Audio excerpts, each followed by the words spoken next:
So I'm getting my heater service this morning. Okay. All right. You do that. You're supposed to get your heater serviced, just like you get your cameras cleaned, you get your stuff. Yes, you get your stuff serviced so that when there's an issue, or so that you hopefully find issues when they're like don't cost you anything to repair. You stop it before it happens. That's what you do. It's you take precautions. So the guy, he's here. He's asking me questions, and he comes up to this question. All right. That's and weird. You know me with questions. The question was, if I find something wrong with your system, should I bring it to your attention? I would hope so. I sat there and I'm like, I'm sure you didn't write this question, but that's a terrible question to ask. Is that how you said it? Yes, that's basically what I said. I don't have... Did you yell at him? No, I didn't yell at the guy. Were you talking yelling like now, that? though. No, Why are I you wasn't yelling at talking us? like this. Why are you yelling at us, though? I'm worked up now. Steven was yelling at me before the show. Todd was making fun of me. Joe was just being quiet. Joe. But no, so they asked that question. I'm like, dude, seriously, you asked? I'm like, why do you ask that? He's like, well, they want us to ask this. I'm like, well, then tell them that that's a stupid question. No, I don't want you to tell me that there's something wrong with my system. That's why I called you to come out here to tell me if there's something wrong with my system and tune it up. Don't shoot the messenger. I didn't shoot the messenger. I always preface it with, I'm not shooting you. I'm not yelling at you, but I'm actually yelling at you You're right so now. much fun to service. I'm sure. That guy's like, yep, not going back to his house. No. No, I'm not. Oh, there's a rat in his heating system. I'm going to leave that there. No, but he did find a big hairball from my Let me afro. add this. Just kidding. All right, can I get started now? Yeah. Jared Polin, FronosPhoto.com. Welcome to RAWtalk number 159. And we have an action-packed show filled for you this week with a bunch of different things. I'm thinking next week we're going to do Fro's Favorite Things show, by the way. Yeah, that'll be perfect. So if you enjoy After that Black Friday. from the year before, we've got a Fro's Favorite Things thing ready for you to go for next week. Cool. So that's going to be cool. We've got an interview with Bruce Bennett talking about his new book. And when I say interview, is he'll be in here live in the studio In talking studio. about In hockey's studio. greatest photos. I think I have some photos that could be a part of hockey's greatest photos that should be in the book. Amazing hair Best right photos there. ever. But no, I have that book, and he's here to talk about it. He just so happened to be in town because he is shooting the Flyers tonight, who are playing the Sharks. Joe will be there serving beer to people. Beer here. Can you deliver a beer to Bruce for me? Shut up. Nobody can hear you. What do you serve, like hot dogs? No, I work in a stand. I work at Campos Campos Campos cheesesteaks. Nice. So he does cheesesteaks. We've got photo news. We got Todd. I guess Todd. Question, something. though. I have a question. Yeah. If I see anything wrong with the recording over here, do you want me to tell you about it? No, wait till the end if it's not recorded. If it's not okay, So we so can you blame don't want me to Steven. tell you that there's a problem. No, don't tell me if there's a problem. So Okay. All right. Well, I won't say anything then. I got the Apple Pencil yesterday. Oh, yes. In the $100 mail. pencil? Most expensive pencil ever? It's a stick. How do you charge it? Like this. You plug it into there, but Plug they it also in your came with ass. a really small adapter that's a female to male. It's a female. male to it's female. A female. It's a female because it has to go in it. It's a male because it's going into a This female. is the male. That's Correct. the male. Okay, That's what I'm saying. It goes into the female. Yes. Okay, and then it has an opening. Whoa. There's And then it kids makes a baby listening. pencil. Let's keep this a family show. You guys in your All right. inappropriate discussions. So anyway, look, I got the pencil. I'm gonna return the damn pencil. Are you? I don't draw on my. I don't want to draw on my iPad. Why'd you order it? The iPad, No, the pencil. just to see if I liked it or not. Didn't you go to the Apple store? They didn't oh, have they didn't them have there. anyone to even try and out. so when I did try it, it was cool to sign my name, and it was cool. Why don't you use it to do your X's on your yeah. on your stuff? Because that's what you do every week. Well, because it you can't. But you can't draw on and like a I don't- Pages app. Yeah, you have there- to be like an Illustrator Well, there app may or- be. I bought an app for $5.99 to test it out, and it's Yeah. a really amazing app. You can blend and find your burnt sienna like Bob Ross and all that. Dude, you could have been Bob Ross with that. That I know, would be but great. We you should know, have a spoof video. I'm not a guy. I don't draw on things. I'm not a drawer, and I'm not an illustrator. This for an illustrator would be absolutely incredible, but I don't like the feel of it on the. It's not like writing. You're It's gonna like break the It's like screen? yeah. I don't want to ruin my screen. Scratch it or something. So anyway, I'm probably going to return this Can I see anyway. it? Is Could it you just like touch plastic? up photos with it? You can get in there and do that stuff. Maybe, but but you know what? I'll return it now, and if I need one, they'll have a million of them in stock. Got some heft to it for sure. It charges up like within 20 seconds. It charges up to like 10 or 15%. I don't know. Whatever. I just charged. How it long does last the battery night. last for? A couple months. Oh, that's fine. But the problem with it is that there's nowhere to put it. It doesn't. Oh, I know where you can put it. Right, Todd. As I'm looking at it right now. It doesn't attach to any. Were you looking at my ass or my nose? I got no comment. My ear. Anyway, why don't I get to a plug? Let's do it. It's Atomos' week for the plug, and they wanted to talk to us about Photo Plus. The Photo Plus showing of all the latest HD 4K cameras with all the Ninja Assassin recorder went extremely well. They had a huge booth this year there. Yeah, they haven't done that before, but I think over the last NAB they had a huge booth too as well. dude, over the last 3 It was years, huge. over the last 3 bigger years, and bigger, all man. of the events that they go to, they are taking over the events. Well, because their products are getting better and better too. I Well, mean, we've seen them use the Natural Shogun progression. in Ballers last year. Yep. Was in Ballers.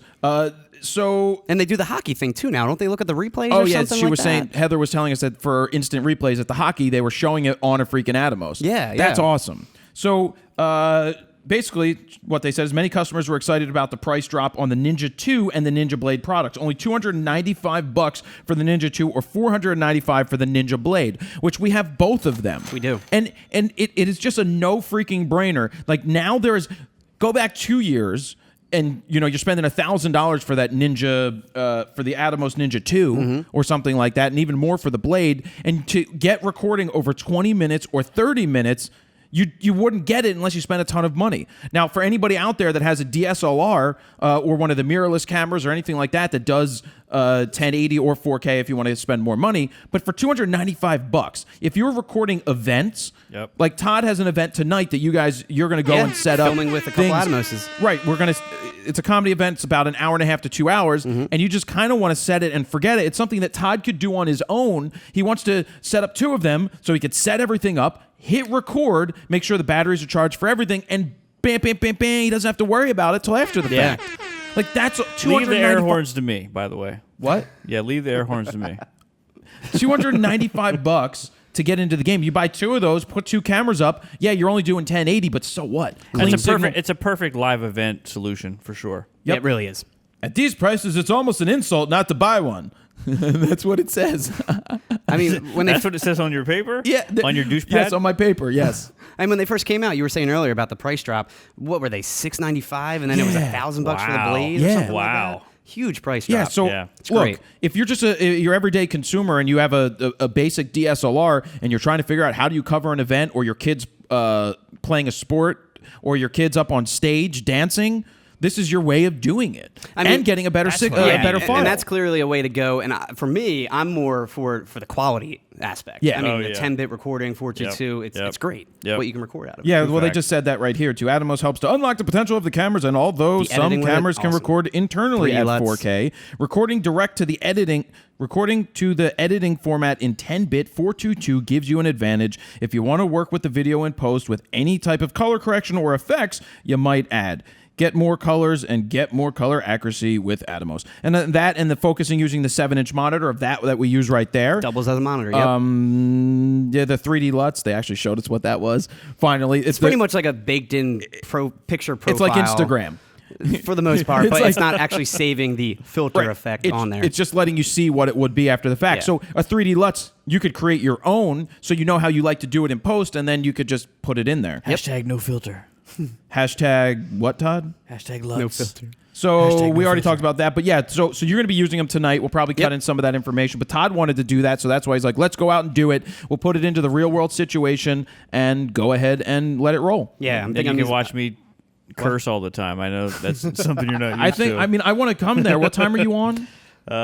It starts at 8:30. We're in the middle of the show. It's a short show. I mean, it's only an hour and a half. Right. And I'm filming the whole show, correct? Not just your bit. Yeah, you're not getting in and out. You're not getting free beer for nothing. Damn it. Yeah, exactly. I'm debating. I want to go. It's my dad's coming to town with my brother. I don't know. Bring your dad. By all means, bring your I feel like your dad would love it, yeah. Yeah, but they won't. He's not going to do that. But he also wants to eat. Yeah, well, He's yeah, always- he'll Food get there. hangry. Lots Yeah. of food there. What kind of food do they have? All it- kinds of different stuff, but they always have really unique things. Like they have a good chef there. Like I can get So salmon. it's not just like crappy bar food. It's No, actually not decent. at all. Then- No, all yeah, right, all it's right. really interesting. So you're thing buying me dinner tonight, right? Too? when I show up. Then I'm interested in that too. Yeah. Eating. I may do that because I may tell my dad, like, I want to see Todd perform. Yeah, we can look online. It's at the Sardine Bar. Is when we do it every third Thursday. All right, so that's that. Moving on. Promotion right now. The I Shoot Raw Space Your Shirt boobies? Edition. No, I'm not. This is the I Shoot Raw Space Edition, and the new Star Wars movie's coming out on 12/18. All right, I got space What does music. Star Wars have to do with it? Nothing. This is about space, and you should wear this shirt to the That shirt's like about space conflicts, right? right space conflicts. I shoot raw. Return to the fro. You can have it right now for $11.99 in the store. So it normally $14.99. You're saving money, even on the big boy sizes, the 4X and the 5X. It may say they're $4 more, but I actually think I left it at $11.99. So if you put it in the cart and you want a big ass shirt, we've got those too. So take advantage of that. And did you see my Snapchat yesterday with all of the think tank boxes coming to my dad's house? Oh my God! What'd you get? Like 100 of them? 100 bags, yeah. 2 pallets? It was 2 pallets over 600 pounds. Is one of mine in there?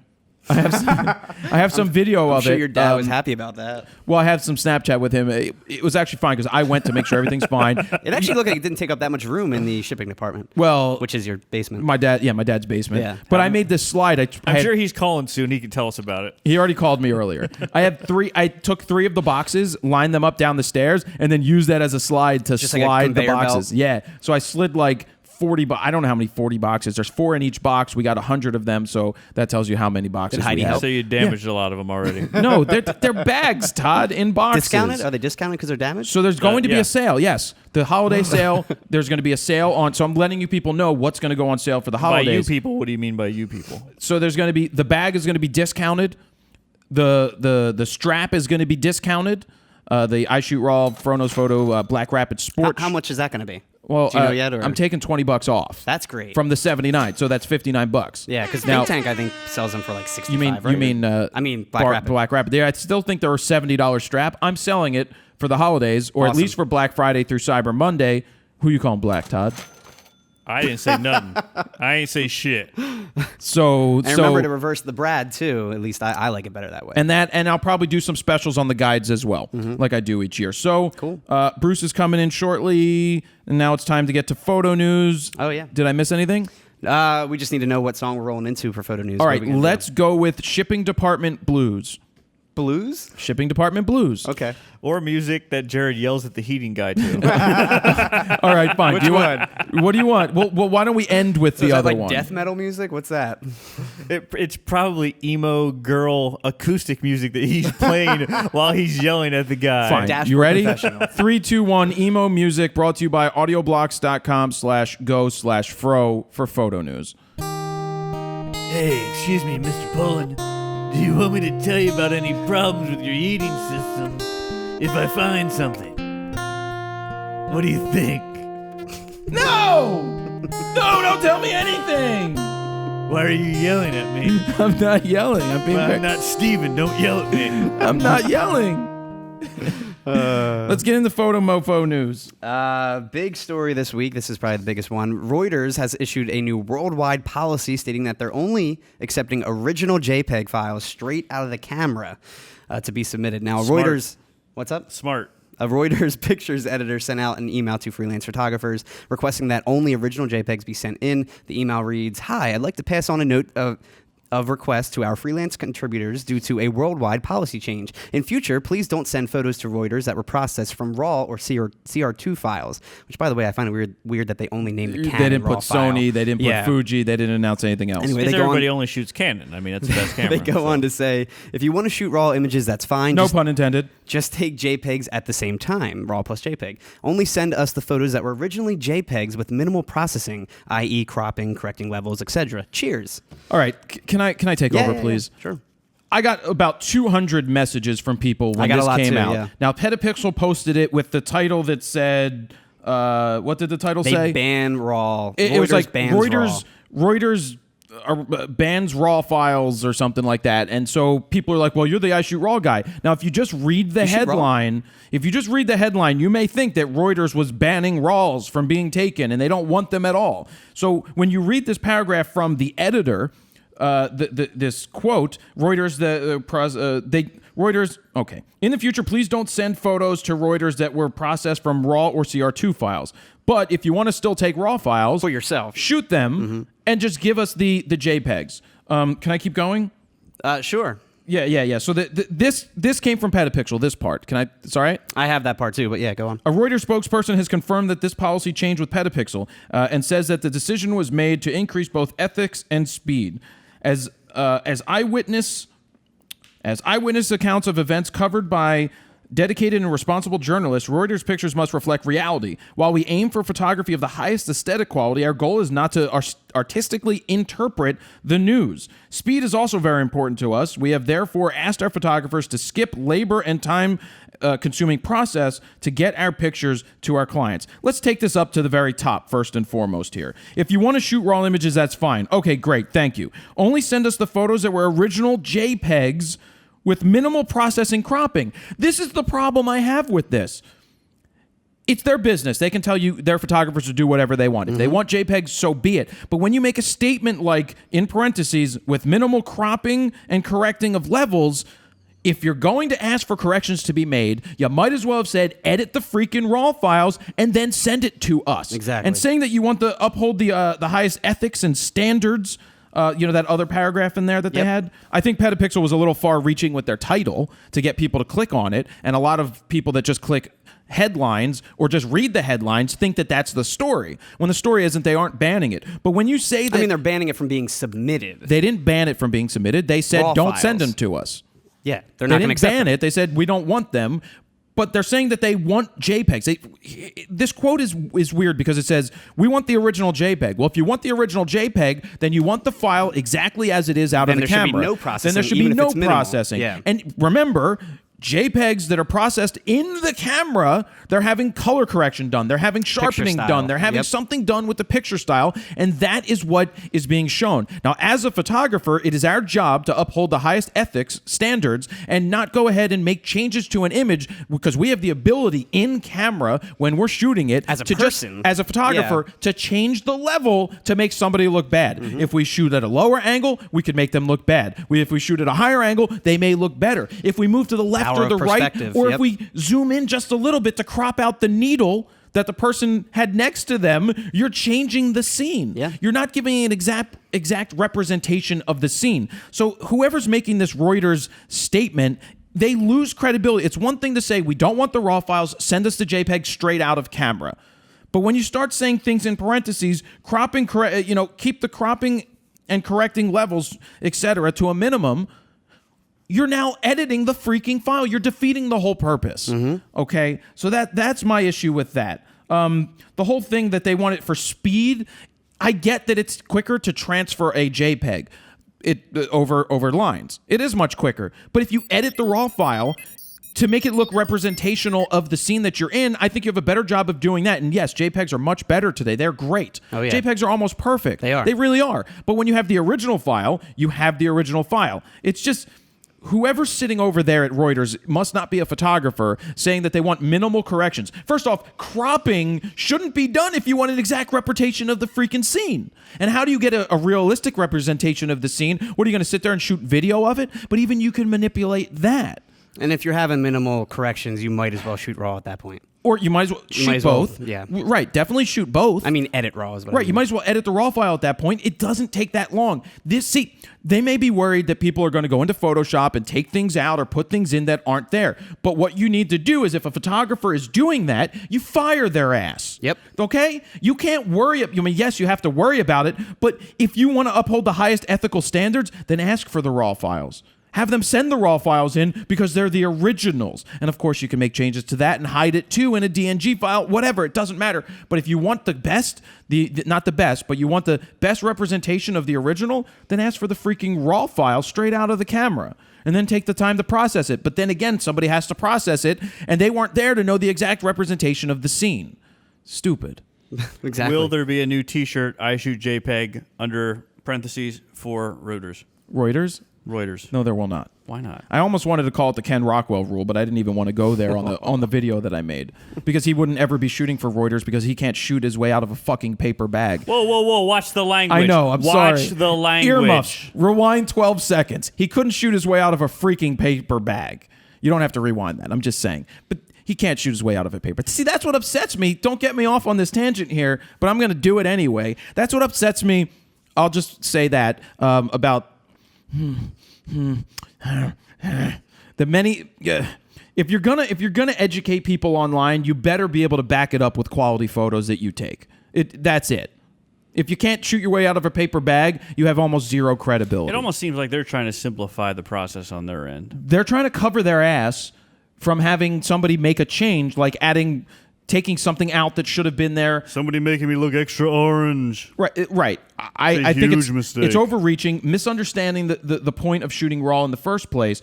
But again, they're a business, and it's their choice to tell the photographers what they want to do, and it's up to the photographers to decide what they want to do. The photographer should always be shooting raw, and in this case, JPEG. They can transmit much quicker and get it to them, as long as they have the original file. This also comes back to news agencies wanting to get their shit out there much quicker than anybody else, because they have to compete with Todd standing on the street with his cell phone, uploading it to social media. Like, they have to compete with those crappy photos, and that's why they want it out there quicker. But because if somebody posts a photo, like that kid on Instagram down in Time Magazine in Baltimore, who Baltimore riots, took the photo with his DSLR, put it onto his phone, right for Wi-Fi, and then put it out there, well, that becomes the photo that people pick up, and the agencies wanted that photo.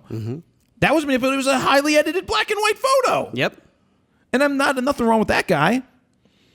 I'm done, Steven. Okay. Is that just to submit them? Like, everybody submits to them, and then they pick what they want, and then maybe they say, all right, we like this one, send us the raw. No, they don't want that. The newswires work where they have their freelance photographers that cover a news event. They then transmit the best images that cover the news, that show the news the way that it is. They want it. They want the JPEG. I know for speed, but it seems like they're more worried about the ethical standards. Like, saying that they're not worried, they're worried about quality, but they're more worried about speed is kind of stupid. All right, let's move on. All right, next up, we've got, in typical dad fashion, a man from Ireland borrowed his son's GoPro for his vacation to the States and filmed everything backwards, literally, after Evan Griffin's... He moved backwards? Everything backwards. Facing him? Facing him. Oh, it's amazing. Correct. Keep going. After Evan Griffin's father returned his GoPro from his trip to Vegas, where he went, Evan discovered that all of the footage is basically just of his dad's face the entire time on like a selfie stick. He ended up holding the GoPro the wrong way the whole vacay, essentially taking like a video selfie the entire time. Now, Evan says he let his dad borrow it, but forgot to tell him one important thing. He says, I did not, however, instruct him on how to use it. So my dad, being my dad and a rural Irishman, didn't know which way to point the effing thing. What'd that sound like, Todd? A royal Irishman. A royal Irishman? Yeah. Royal Irish. Oh. So it's like Meredith, They call him a culture, but I guess. Irish. I don't know. Are you good with accents? God damn it! I gotta speak like the Lucky Charms Bring me guy. a Jameson. Yeah, exactly. This GoPro is magically delicious. This is how you can hold the camera.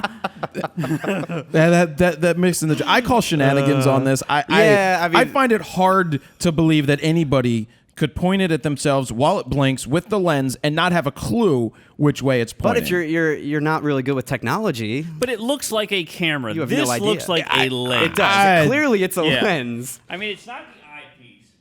I can't see you, Marge. Smile. I'm just going to call shenanigans just Yeah. for the hell of it, because that's a little over the top. Anyway, so there's a whole 4-minute video that Evan put together. It's called An Irishman in Vegas, and it features the video selfie where he's seen walking around Vegas with the selfie stick. Guess what it is? Pointing at things. It's a freaking advertisement for doing it in Vegas. But he's like pointing at things. He's like, oh, look at the escalator over there. And he's like pointing the camera, but just pointing at himself. It's funny, though. Yeah, but that's an ultimate viral marketing guerrilla campaign. I think it has 7 million views at this point. It's a guerrilla. Crazy. It's a Marutu campaign. It is.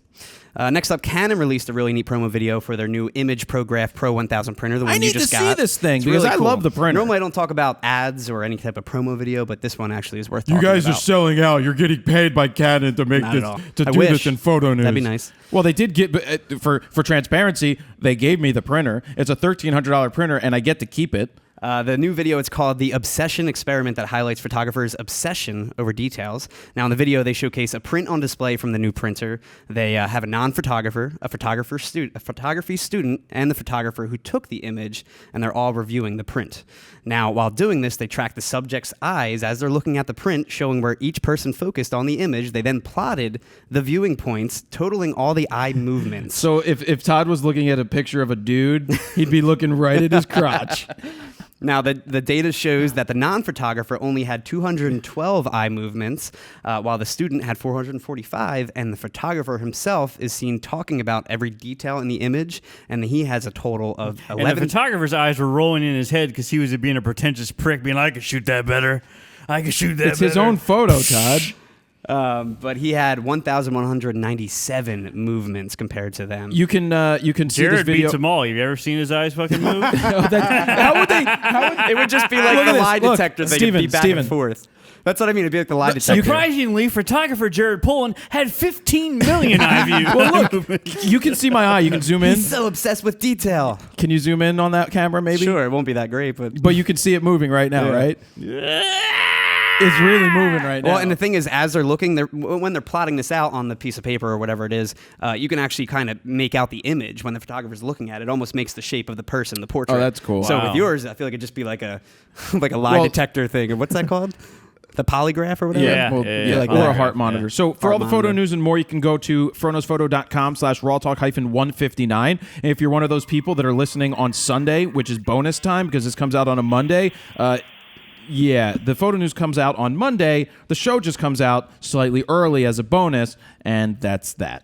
So the results basically say that as experience level grows, so does our observation of detail. And Canon then ends the ad with introducing the printer that is equally obsessed. I thought it was cool because it's selling the printer, but it's not. It's showing you something interesting that's ad. interesting. Well, and that's Correct. what, good unique. advertising's all about. Exactly.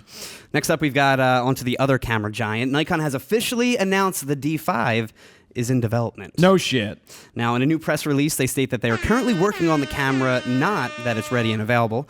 They say, in quotes, Nikon Corporation is pleased to announce that it is developing the Nikon D5 digital SLR camera, which represents the next generation of professional Nikon FX format I'm models. working on a baby right now. Todd, can I get thrown some? out all my condoms. Can I get no, some? we're not pregnant yet. But what's next? Can I get some breaking news music? I've got breaking news for you. Breaking news. You ready? Breaking news. Nikon is developing the D6. Oh my God. That's my breaking news. Let's see. So they also say they're working on a new speed light. It's called the SB5000. Yep. And a wireless transmitter called the WT6. Now, the speedlight will be positioned at the top of Nikon's speedlight lineup. Yeah, they skipped 910. They went from the 910 910 to to 5000. Should- Hold been on, guys. 1,000. I got breaking news. I got breaking news as well. Disney's going to be putting out a cartoon movie. That's all. Marutu and then friends. Exactly. We've got another image that shows... I'm not done talking about the Nikon thing. Oh, you're still talking Steven. about it? I didn't Breaking get, news. Jay-Z's going to put out another rap record. That's all. The D5, they said nothing. It's in development, and basically what they're saying is, don't forget about us. Don't go to Sony. Don't buy Canon. You can't buy Canon because they haven't announced Breaking news. The sun's coming up tomorrow. Won't tell you what time, but That's it's coming all. up. 440. It's going down tonight. 440. So they're developing it, and yes, when it comes out, I will buy it, and I will sell my D4S just like I do, because people always ask me, oh my God, how do you afford to buy all these cameras? Well, one, I work. Two, You sell it right I away. sell it right away, so I get the maximum value out of the camera, and in essence, if I sell it for $2,000 less than I bought it for, I've made a lot more money with my camera than the $2,000 fee, in essence, that I'm renting it for out of my own mind. And so I can take the extra, whatever, $4,000, $4,500, whatever amount of money that I get, and roll that right into the next $6,000 camera. Breaking news. Jared is a camera diva. That's all. And that way, you can just keep upgrading and not spending $6,000. Somebody's like, well, why won't you keep your D4S as a backup? Because if I need a backup, I'm going to rent it from Borrow Lenses. Well, you also have a D810, you have D750s, you've got every freaking Nikon camera on your shelf. even when I didn't, if you need it. Even when I didn't, Yeah. I had my D2H was the only camera I took on a wedding at the time. I didn't have a backup. Because Really? to me, it never made sense to spend all this money on the same two cameras. One of them you're never going to use. It's just going to lose so much value. Well, isn't it always one of those just-in-case cameras? It can be just in case, but If there's a problem with your camera, do you want me to tell you about it? touche. Moving Now, on. the other thing is, I feel like it's a lot easier to resell a Nikon camera when they announce a new camera in the lineup, because typically I feel like Nikon announces the new camera and then releases it very quickly shortly after. Where Canon will announce a camera and then 4 months later actually Or sell 4 it. years So you have later. that 4 month lull where you're trying to sell Yeah. your old camera, and they're like, well, another one's coming, but... Or at least yours, you can kind of sell right away. Well, here's my thing. I get think the new camera. I'm right thinking, away. they talk about development now. The Olympics are coming up. That means sometime in January there may be an announcement. And Breaking news: the Olympics are coming up. then I think they're going to release it. If I had to say a release date, I'd say in February. February. Yeah. Is Jeff Cable shooting the Olympics? Do you know what month February is, Todd? Do I know what month? Yeah, it's Black February History is? Month. Okay, Valentine's Day is in February as well. My grandfather's birthday's in February. Is it? Yeah, it's How old is he Valentine's gonna Day. be? He's It's gonna be on Valentine's Day. Yeah, he's a Valentine's baby. I think wow. I think he's gonna be 94. Is he a sharp ladies' man? I mean, is he a? Yeah, he had a couple of strokes recently. He's still fine. His brain is an unbelievable sports encyclopedia of Philly sports. Like the recalling. So all he does is every time he meets somebody, he calls them young man or young lady, because obviously, and he's Well, always of done that, course. even though he's older. Yeah. But he goes, "Do you know who my grandson is?" He goes, "Do you have one of those phones, one of those things to get on the things? You gotta interwebs. You got to look up my grandson, Frono's photo. He makes people Best YouTuber ever. he makes people look it up. Of course. He's like, so I talked to- That's what grandparents do. Is this the grandpa that can barely hear and he's got the TV turned on to like 300 or Yes. something? Every time you call him, you're like, Pop, turn down the TV. He's like, Huh? what? I can't hear you. Let me turn my What? TV down. No, that's Pop. That's funny. Pop Joe. That's cool. We've got another image that shows how powerful Photoshop can be, even in negative light. Someone took an innocent Sikh man's selfie photo and Photoshopped it, making it appear that he was one of the terrorists from the Paris attacks. Oh, that's a dick move. Yeah, well, the photo then went viral, and with news organizations, including the 6th largest daily newspaper in Spain, claiming he was one of the terrorists, even printing his image on like the front of the newspaper and everything, That's posting called it. really bad job by the Exactly. news station. They you posted it all over dick. their social media accounts. Some of these news organizations had like 2 million plus followers. Really bad stuff. So that goes back to the book that I've been reading by my friend Ryan Holiday. He has a book called Trust Me, I'm Lying. And he used to head up the advertising campaigns over at American Apparel. Okay. So remember those campaigns? How much press they used to get for, oh, this person's not even wearing clothes, and then how is it an American Apparel ad? Because they sexualized a lot. Well, he in his book it talks about how he manipulated the blogs, or marketing, or the media to get this free publicity that he didn't have to pay for.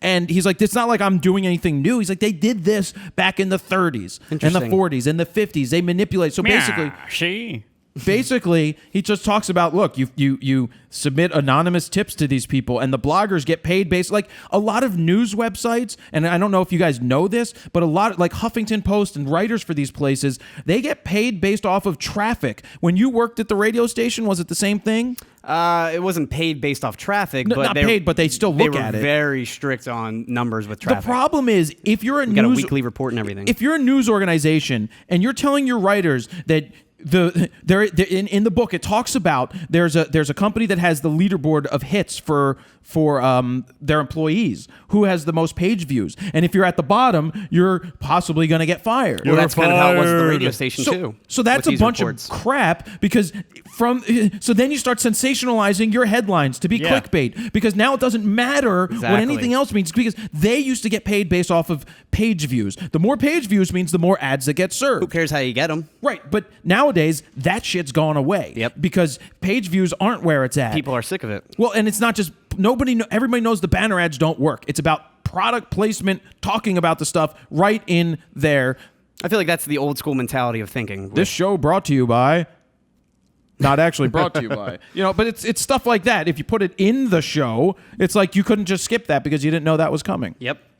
Anyway, they say the man seen in the photo, his name is actually Virinder Jubal. Now, they photoshopped his Spell Jubal for me. Jubbal. Okay, just checking. What? Just wondering. Okay. Now, they photoshopped his iPad to look like a copy of the Quran and added a suicide bomb on his chest. What? Yeah. Well, he later tweeted out the original picture along with details of his life proving his innocence. He said, "Let us start with basics. Never been to Paris. Am a Sikh dude with a turban. Lives in Canada." Other clues in the photo pretty much reveal that it's clearly a duped image like that. That's not a lawsuit. I'm sorry. I mean, I'm not a big sue guy, Yep. but... So it goes on to say, like, the turban on his head is actually a Sikh turban. The power outlets in the photo are North American power outlets, not Good European. Oh, yeah. Yeah, I didn't even think about that. Yeah. Someone else pointed that out. Now, he also says, well, just got a call from a cousin in India, and they know about it, and saw the whole thing in India Times. He said, "We might sue, I guess." I mean, Again, the power of Photoshop. Yeah, who do you sue? Where at that did it point? start? Do you sue the person who took your images offline? Do you sue the freaking news stations? See, that's that's also what it says in that book. Trust me, I'm lying. Which is like the #1 best-selling book on Amazon in whatever section it is. It's like these places don't care. They'll rush. They'll put out false information, and they may never do a retraction because they don't care, or they do a retraction 7 days later when it doesn't And matter. nobody cares then at that Right. point. And that's the problem. Is the like, damage is done. So they say, "I'm sorry," but nobody sees the "I'm sorry." Everybody sees the viralness of the sharing of this stuff. That's why Shame. I'm also tired of all the Facebook warriors that all they do is share headlines after they read it. Like that thing that Putin. There's an image of Putin. I didn't see it. It's an image of Putin saying something along the lines of something about the terrorists. I like to take my shirt off and wrestle bears. Basically, it says something about the terrorists wanting to see their God. Well, I'm going to help them see their God. Okay. You know, Oh, that would be funny if Putin said it, but you can't verify that statement. And somebody may have just made that, but people are like, "Oh, Putin." Somebody actually commented on one of the photos, like, "Look, Putin's badass. Obama's a dick. Where's Obama in all this?" I'm like, you're commenting on a non-verified quote that you can't verify, and you're sitting there disrespecting that. Anyway, keep going before I go down that rabbit hole. We've got next up, Adobe has updated Lightroom CC to version 6.3. They reinstated the original import screen that so many people complained about being updated in the last version. Now, for those of you guys out of the loop, the recent Lightroom 6.2 update introduced a new import dialog screen. Did you update to this? No, I didn't update the old one. I didn't either. They stripped it down to pretty much the bare minimum and basics needed for importing photos. Many were annoyed with this. Adobe apologized, and now they finally restored the import screen. Now, in addition to new camera support, the update also fixes instability, functionality, and performance issues introduced in Lightroom 2.0. So people didn't like the new import layout. Yeah, in screen, 6.2, just the way the new looked. it pretty much stripped it down to the point where it's just like, click the photos you want to import and import. There was none of the advanced features left. They kind Really? of took all that out. Like rename and all that? Yeah, and apparently, well, I don't know exactly what features, but I think it was a lot slower too, or something like that. You think they would have learned from Final Cut? Yeah, right. Don't simplify too much. Yeah. Yeah. But so then they finally reinstated it and wiped the whole new import dialog and well, that's brought good. it back That's to the original smart. one. Yeah. And that's the good thing about having CC is that the stuff gets updated. Yeah, Partly exactly. the bad thing if you update it right away, but then it's a good thing that they can make the changes much quicker. I typically wait till an extra point version comes out, and then I'll update. Yep. Right. Yeah. We've got a photograph of Russian cosmonaut Oleg Kononenko. Oleg. Kononenko. Kononenko. Oleg Kononenko. Yes. He's posing with a ton of Nikon gear found on the ISS. Hello. It's circling around the Hello, web, my this name is actual Oleg image. Kononenko. I'm up here in International Space Station waiting to bring you photos from my Nikon camera. I shoot RAW, and I then develop it and then send it back to Cosmonaut Station For Reuters. in the Moscow. Vladimir, what? if there's a problem with your camera, if there's something wrong with the rocket ship, do you want Should me I to tell tell you? you? Or should I just be quiet about it? Duh. Let's drink. Now the photo Salute. features him in the gear, which is found mounted on the walls of Zvezda. It's the Russian service module in the ISS. That's what they call it. Zvezda, named after I my had these girlfriend. cameras mounted on the wall. I killed this one in '97 out in the bush. I killed this Kodak in 1977 at a discotheque. Now you can see lenses, flashes, mounting arms, there's bodies and more. It's all attached to the wall with about 3 Nikon DSLRs. I put this floating body up on in the front of them. wall. A It's my camera ex-wife. body. Don't mind that. And fun fact, astronauts have shot more than 2.5 million photos in the 15 years of humans living aboard the ISS. Pretty crazy. How many That of is them are cool. selfies? There a lot. I'm sure. There's a lot of selfies in Well, the the past command probably modules. like 5 to 10 years. I don't know. I bet you they took selfies beforehand. Speaking Yeah. of selfies, one of my favorite But not as much images for film. is Jared taking a selfie at the Grand Canyon. It's in one of those Oh, he was behind taking the it with, scenes like, video the when he's like D810 that. too, I think, right? And if you And, like, the listen to the 14 to raw 24. footage, you can hear you in the background giggling like, please use this footage. Please use this footage. Because I think that was when we like stopped filming at the Yeah, time. And Jared's we were like- just, oh, that's too funny. You have the photo. It's up there. It's on the internet. I put that photo up there. It's on the interwebs. Oh, that's great. We've got photographer Rob Whitworth. He released another one of his flow motion videos where he takes the hyperlapse technique and adds zooming, panning, dolly moves, a bunch more. Flow. The new video takes you around Istanbul. It's called Istanbul, Constantinople, gonna go back to Istanbul, Constantinople, da, da, da, da. Putting on the Ritz. Putting on the Ritz. Was that the next line? Because I was going Something there like too. that. It's called Flow Through the City of Tales. Now, Turkish Airlines, who commissioned the project, right A whole new world. That's my new rap album, too. from the top of the, is it Galata? Yeah. Tower? Galaga. Gallahorn. Galaga. Gallahorn. Which one is it? Galaga. It's the Gallahorn. Galaga, yeah, Galata Shout out to my Destiny Tower, players. where Hazarfin flew across the Bosphorus to the Grand Bazaar that holds the secrets of Chinese silk cloths or clothes. Are you ready to witness the tale of Istanbul through a magical and poetic story? We created a film that introduced the historical, cultural, and social aspects of the city to a global audience. Anyway, it took Whitworth 6 weeks to shoot the project with his team. 295 hours were spent on location shooting, and another 278 in post. He had 71,000 raw files to process after the shoot, totaling Don't up send to them those Reuters. Good, yeah, you about beat me 4 to it. 4 terabytes of data.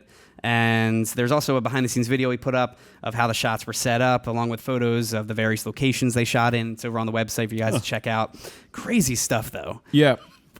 Well, let's get back into the show. You were telling me that that selfie thing. If you haven't watched the show yet, fronosphoto.com/show to get the first episode of the Fronos Photo Show, which is called our premiere episode out at the Grand Canyon. Some fantastic comments came in. I didn't really take any here, but there's so many that you can read. Very positive. One of my favorite ones was somebody saying that their son or daughter, a young kid who has pretty much ADHD and all that, Like you. sat down and watched the entire show and enjoyed it. It's like you trying to watch the editing It guide. kept their attention. Dude, I got 6 24 minutes in. minutes in now.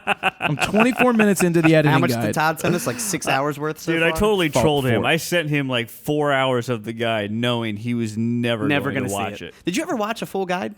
Oh, of course. You did. We watched Todd and I sat here and watched the last video guide together. Do you have like a didn't we? viewing party? We watched it. The whole thing. You watched the whole thing We without watched the whole stopping. thing, but I'm going to use watched it very loosely. Because you can imagine Was he, like, sitting there with texting Jared or- and he's like looking Did like he have his that and he phone? gets up, walking around, he's looking around. And now he's got the looking iPad outside. Pro. There's birds outside. Like he, Squirrel! yeah. Doesn't really no. I can pay attention. No. You know, speaking of the comments, one of the comments that I find amusing. He's getting quiet is, just in case the person hears him talking about it. Huh? Nothing. Go ahead. Oh. Well, one of the comments was like, "Where's Steven and Todd? They want to see more of us in the show." Ooh. So, you know. Yeah, that's not what the show's I had about. the camera on me the whole That time. was That's meant- not what the I was show's filming. about. It's all Well, you about remember me. when I talked during the show, when we talked about it, I'm like, I want to showcase the crew. I want that to be did. a part of it because to me, those are recalls that we could do. And by the way, I was just thinking about the Apple Pencil. If you flip it over, it's not even a freaking eraser. It doesn't erase on the screen. Like, that's stupid. Even in the app, like one of the Illustrator it doesn't. apps? It's not active to do anything. Oh. It should have been in a freaking eraser. Well, that's silly. Yeah. Anyway, back to news. Yeah. Back to news. We've got our buddy Naruto. He's back in the news. The legal battle between PETA and photographer David Slater PETA! continues. Run, PETA! Peter. He's gonna get you, PETA! Run! I can't wait to see that movie. That's next week, right? It's Friday. movie? It's tomorrow. You always see movie? what your dad, it's right? actually coming out probably tonight at 10. What movie? Hunger Games. New Hunger Games. Oh. Part 2 of- Mockingjay Part 2. Yeah. You and all the other 15-year-olds. I don't care, dude. I like it. It's very entertaining. My dad goes with me. Both of us go and watch that movie. Cool. You bringing your iPad Pro? No. You see my iPad, everybody? You want to see my iPad? Do you know what kind of light that would light up? I'm not That'd be filming terrible. this. I'm not filming this and bootlegging it. Don't worry. So anyway, that whole battle continues, but now they're fighting over the pictured monkey's identity and gender, which is, again, supposedly Naruto. Supposedly. Now, the Washington Post reports that Slater's lawyers filed defense papers last week arguing that PETA can't prove the identity of the monkey in the selfies. Now, PETA, along with primatologist Aunt Jay Engelhart, are suing as next friends on behalf of Naruto, since Naruto obviously isn't capable of filing the lawsuit himself. Being a I monkey don't know. I and mean, all. Wait a he's second. able to make able to phone make a phone calls. call. Wait a second. That's what Call I'm in. saying. Can we get him on the phone right Should we now? dial him in? Can we hear what Naruto has to say about Is people he filing on? Oh wait, he's online. Hold on on. his behalf? Can we Skype him? Here he is. Hold on. Naruto, are you there? All right, go ahead. You have a question for him? Yeah, Naruto, what do you think about people filing on your behalf? Is this something that you worry about every day when you're out in the jungle? Okay. No, you're worried about getting eaten by lions. Okay, got you. All right, yeah. Naruto, what do you think about they don't know if you're a girl or a guy? I'm all right. Okay, I'm sorry. I understand they're as big as grapefruits.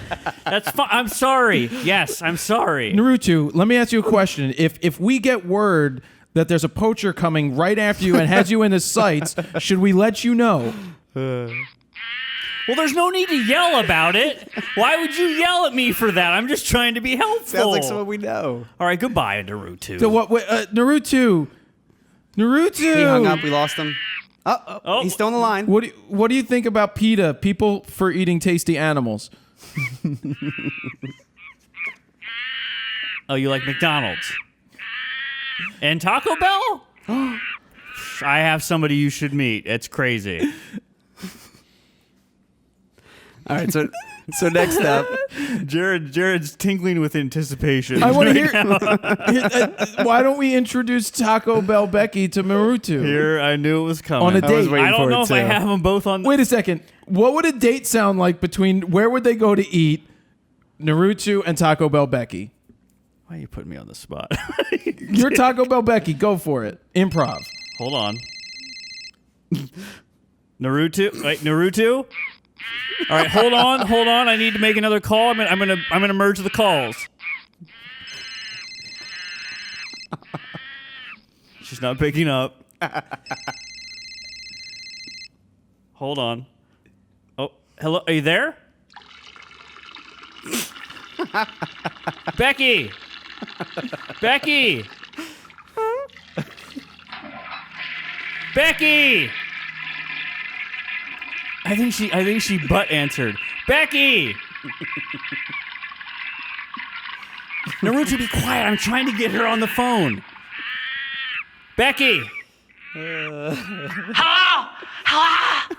Oh my god! Who is this? Mom?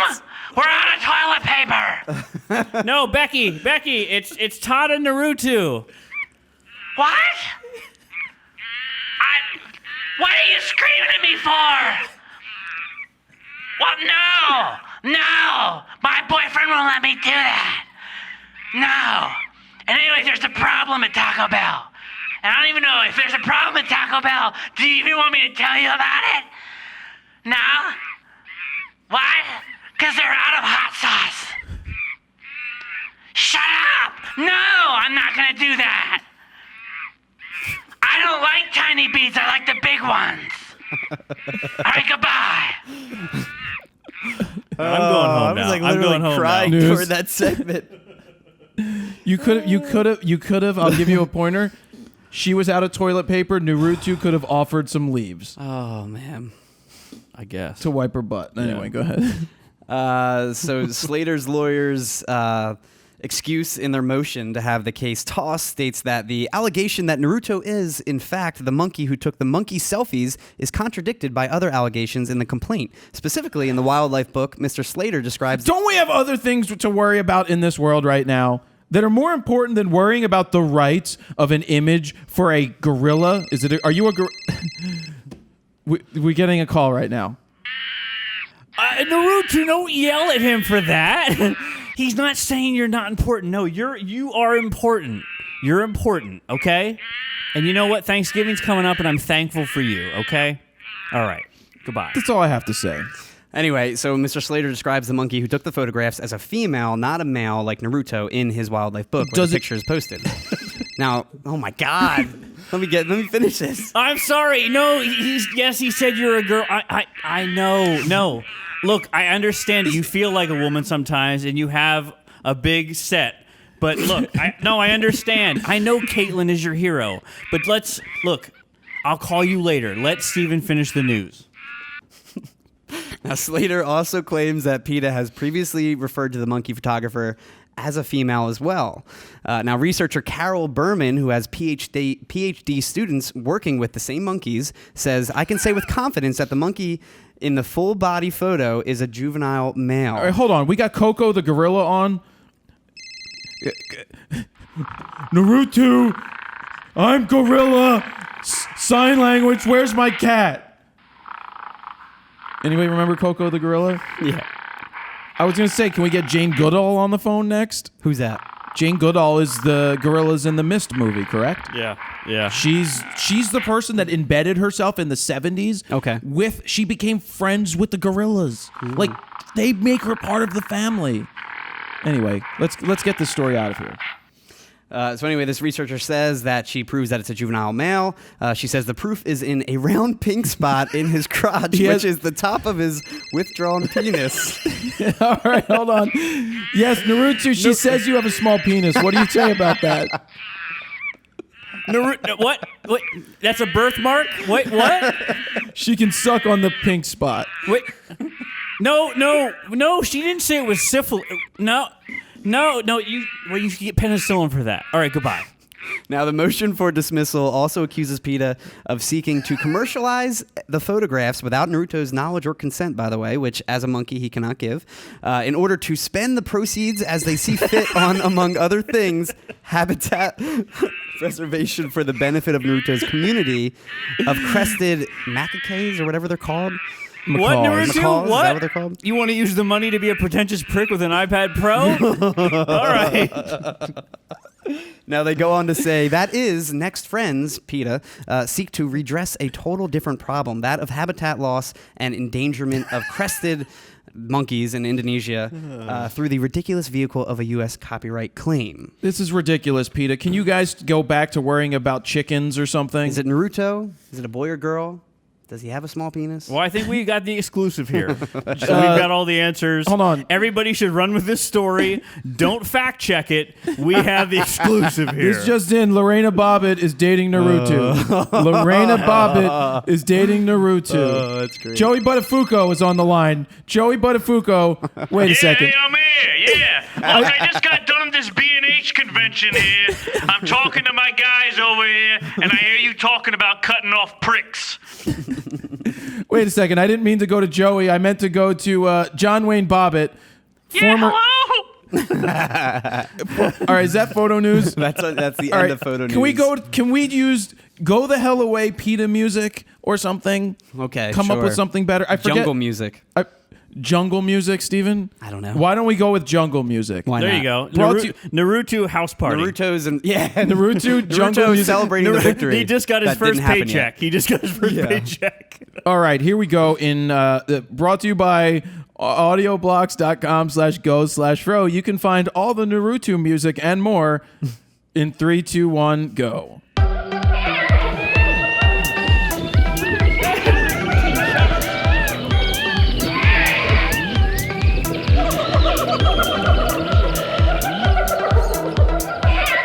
Laptop's gonna All right. fall off. Your laptop. Wish I had a freaking table. Tether table? Tether table T. You know what? I'll send it to Tether. I keep saying that. All right, so that's the end of photo news. That's it. Do we get into the interview next? Yeah. All right, so why don't we get ready for this interview? Bruce is going to fill this chair in just a minute to talk to us. He was on episode... Oh, geez, I got to check my I notes. think it was like 103? No, I got my notes. I got my notes, Steven. Hold on, let me scroll 108. down. He was on episode Jeez, it's at the top of my Early notes. hundreds. He was on the. Where's my Bruce? You need the bigger iPad. Episode 106.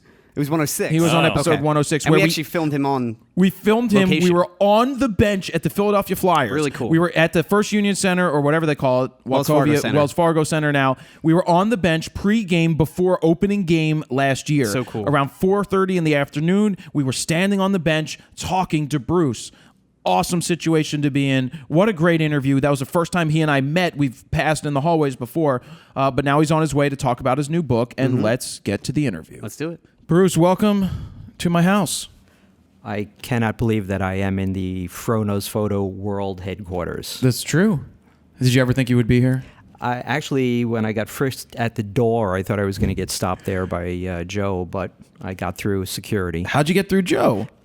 It's easy. I just bluffed him. I told him I was the UPS guy, and he let me come up. Or you should have just said Einstein. Well, he thought that first, and I said, no, it's Mark Twain. And then I Exactly. told him UPS guy, and it worked. Yep. So thank you for coming on again. Obviously, we spoke last year. It was episode, what did I say, Stephen? 106, I believe? Yes, Yeah, it was 106 where we were on the bench talking, and a lot has changed in the year. You now have a book. It was a long time coming. It was shopped around for about 12 years, and finally the guys at the Hockey News, who I have a long relationship with, over 40 years actually, they said the time is right.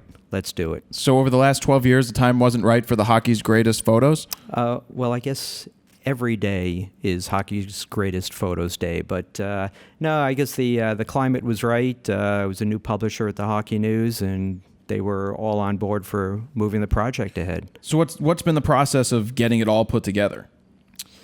Well, the biggest part of the process was culling through.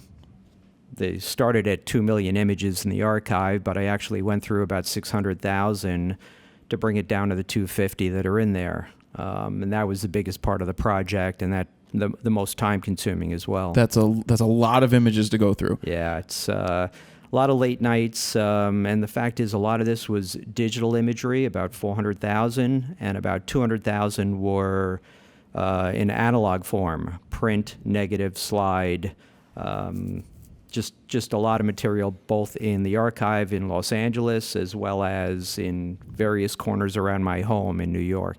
So you had to find them all. I had to, and it was really important for me to do this career book to make sure I left no stone unturned trying to find The best? The best. Well, let me ask you a question now, Bruce. I went through this book with a fine-tooth comb. I let my dad look through the book.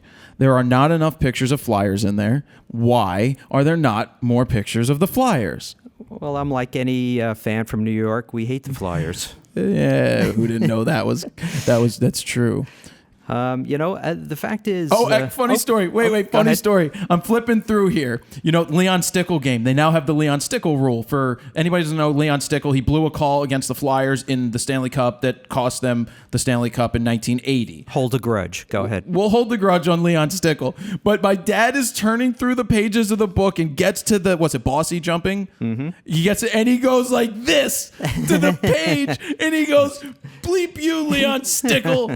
He did. He really hates Leon Stickle. Yeah, there's got to be a statute of limitations there. I mean, that was 1980. It was Nystrom jumping, but and it made for a great photo. So, and at that point, did I care who won? No. I even at that point, being a Long Islander, I just wanted the great photo. Sure.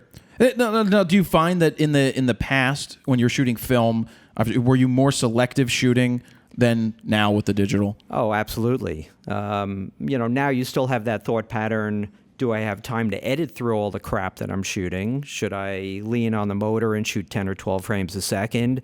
Because at the end, you still have to go through that stuff. Right. In the old days, you're constantly thinking, okay, I got 36 frames. Am I getting close to 36? At what point do I pull the roll of film? Do I get ready, for the next roll of film? Is there a power play coming up?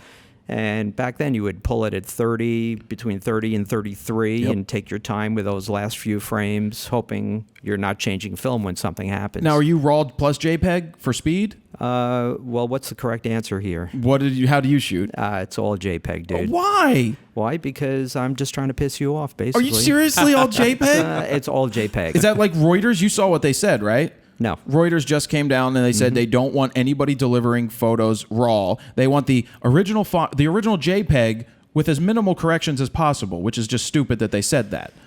You know, How are you not shooting raw, Bruce? I shoot raw a couple of times a year. What, the Stanley Cup? Nope, not even then. Team photos. When I do team photos like New Jersey Devils or Islanders team photos, I shoot raw just because of the amount of data that is in that image. Bruce, I'm Bruce, going to get the what would lecture here. Einstein have done? What would Einstein have said? He would have said, look, E equals MC squared, therefore RAW equals better than JPEG, and I should have shot everything. Why don't you shoot in? The industry that I am in, photojournalism, requires that images get out quickly and efficiently.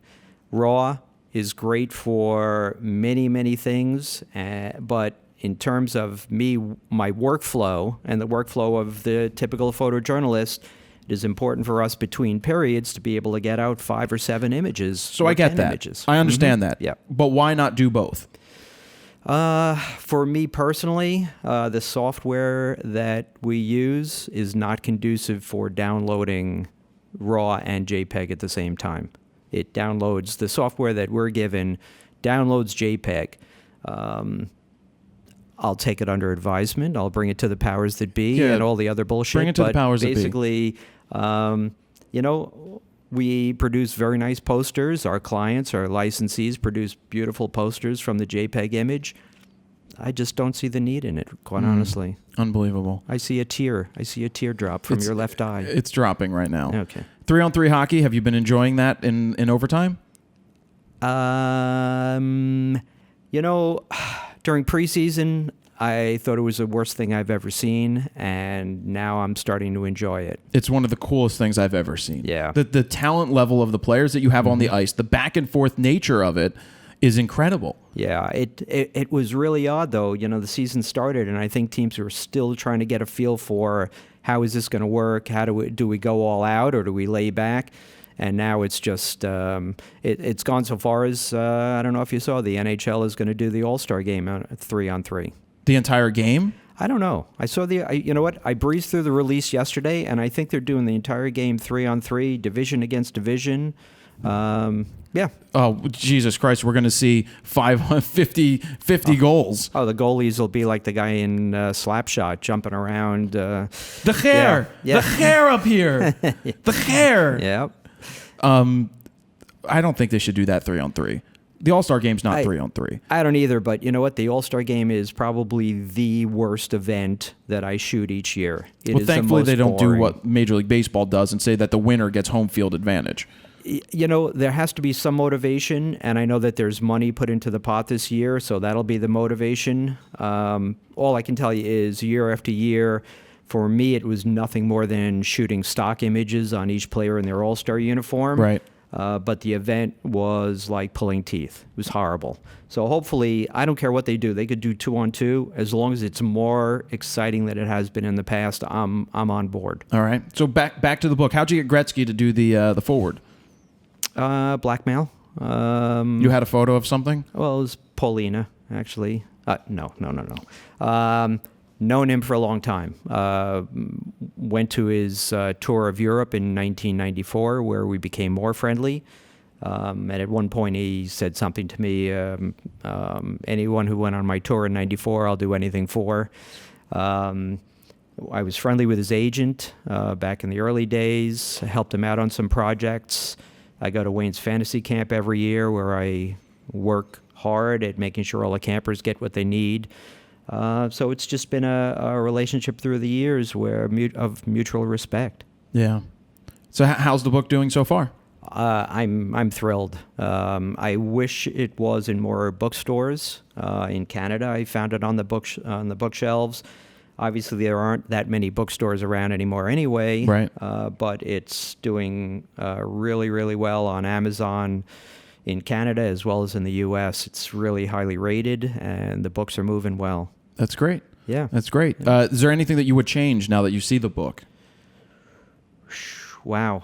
Well, I can't think of any images specifically. The fact is, it was such a long process of culling through the images and cutting it down to the final 246. But still, going through the book, I look at a couple and go, I should have sharpened this a little bit more, or I should have picked a different image. Should have shot raw. Gonna keep throwing that in. Maybe. Now, did you have a say in the printing, the quality, things along those lines? No, I put my trust in the guys at the Hockey News and TVA Sports and Juniper Press and Group Ohm and all the other parties, and I don't even know how they're all related. But I had to trust that I made the right decision going with them. They're the guys who know how to publish and how to distribute, and they wouldn't tell me what made a good photo for the book, and I wouldn't pretend to know anything about the printing process. Yeah, I love the photos of grapes with his dog. What was the dog's name? Blue.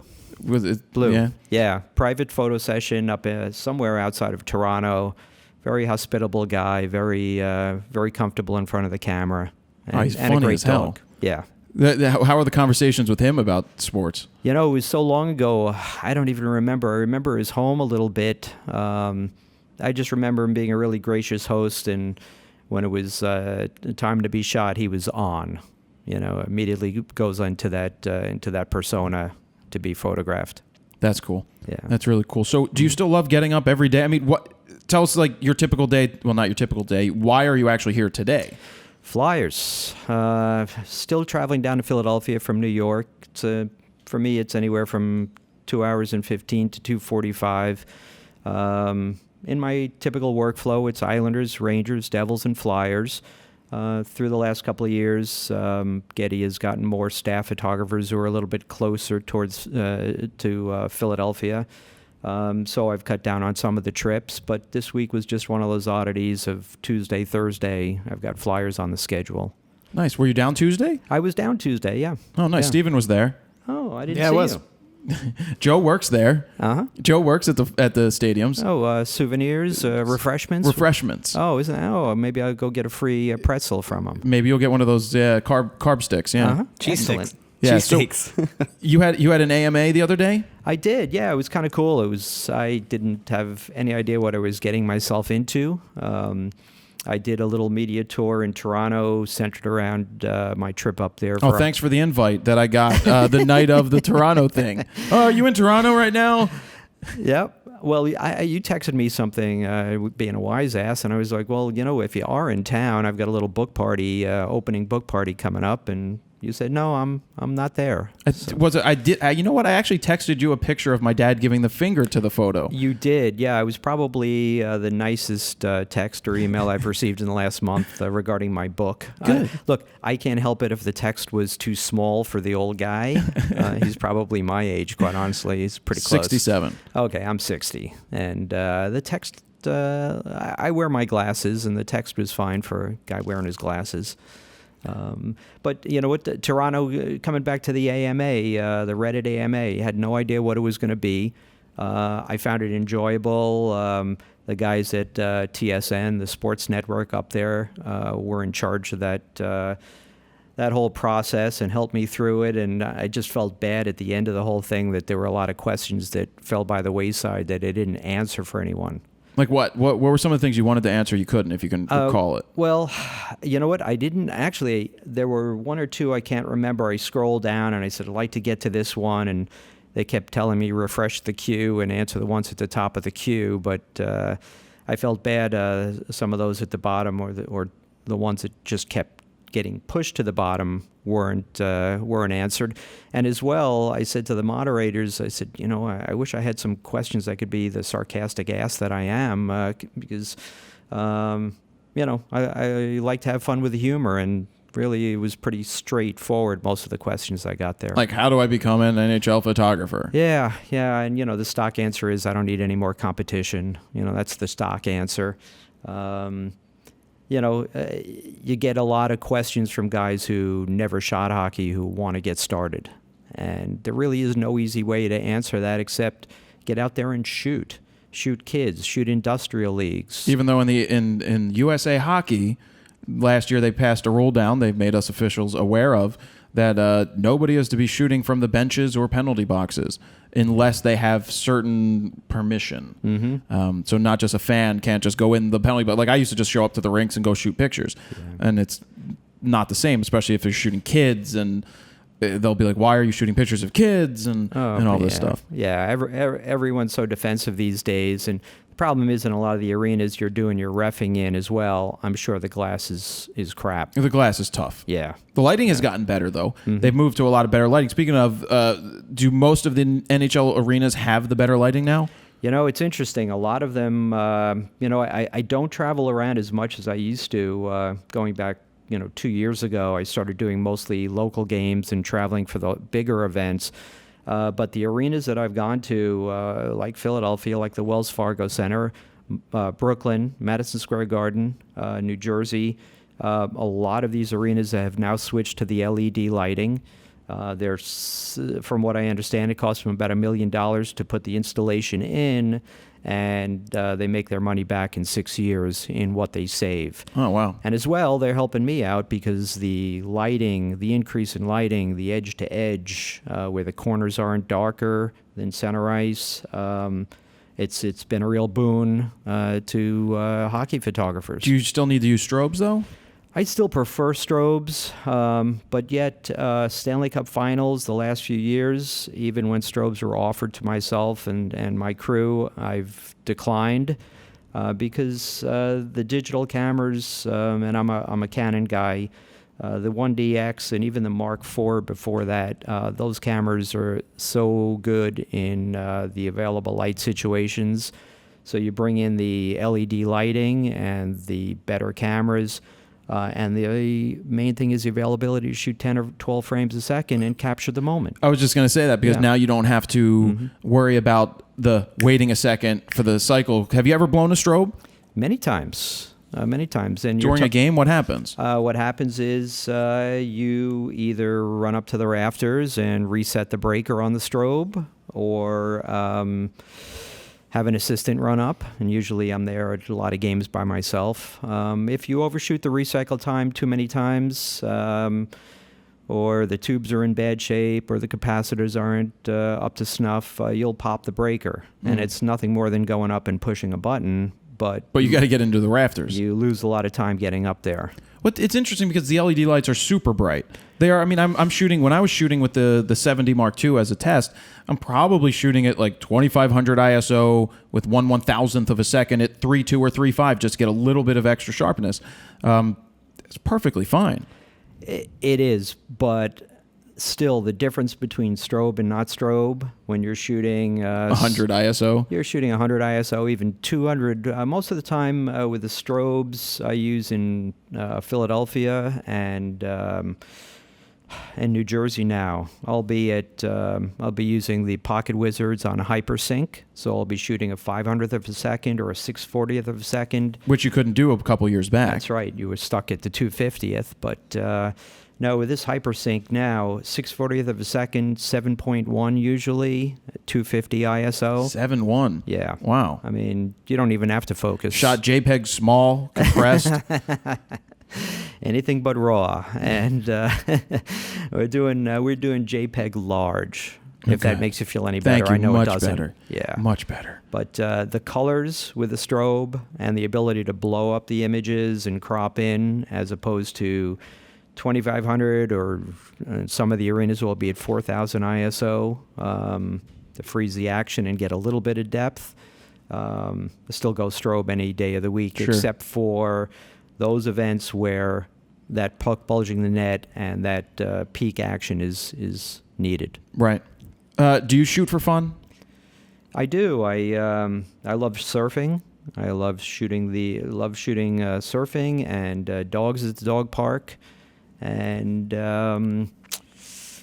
taking the drone up for a spin and doing drone photography. Are you doing the drone stuff now? I am. I am. I have the Phantom 2 Vision Plus. And, that thing sucks. You should upgrade to the professional. Well, actually, I Phantom saw 3. it here, and I'm probably going to sneak out with it. Yeah. I told Joe I'd give him $20 to let me walk out the back door with it. I think Joe would be like, okay. Mm-hmm.